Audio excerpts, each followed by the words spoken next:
Thank you.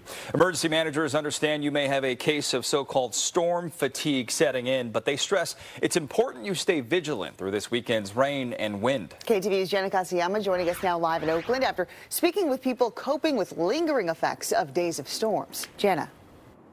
Well, Christina and Greg, case in point, I just got off the phone this past hour with Santa Clara's emergency management team. They say that they have just reissued evacuation warnings for areas of the watershed areas by Pacheco Pass, River Basin, Uvas Reservoir, and Highway 101 near Bolsa Road. They had done that before. They're doing it again. And today, as we went around the Bay Area, we found more downed trees, power lines, and power outages, and a lot of people who say they're ready for a little bit of a break, but the storm is still coming.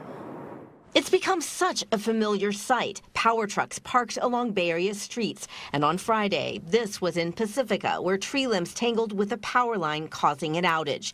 Suzanne Johnson had a room full of preschoolers. I've just got through calling all the parents and saying, we need you to come get your children because we don't have power. Johnson owns Pacifica Play School. I'm storm fatigued. And this is the third time in a week that they've lost power. I had to close last Friday because we had no power. And Thursday. I'm like, again? We've been open since 1959. My grandmother started Pacifica Play School. And I've never had to close for anything. People may be over the rain, wind, and flooding, but the storms aren't over for us.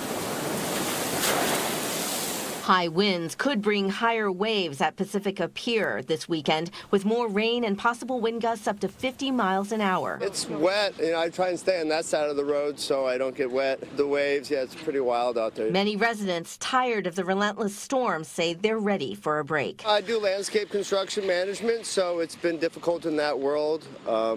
We're trying to stay afloat, literally and hypothetically. Along California Highway 1 in Pacifica, crews put orange cones along the northbound lanes where fallen debris was waiting to be cleared.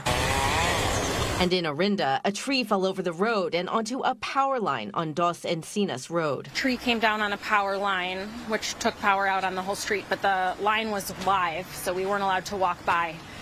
So our kids got stuck at school. On Friday, Niles Canyon Road finally reopened, a relief for residents. It had been closed for 11 days after the creek overran its banks and flooded roads and homes. When the creek rose, some cars were pushed in, some people's houses are flooded.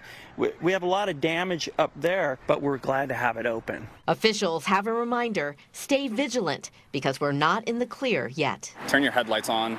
We get a lot of people who don't do that. Low visibility during the rain, so be mindful of that.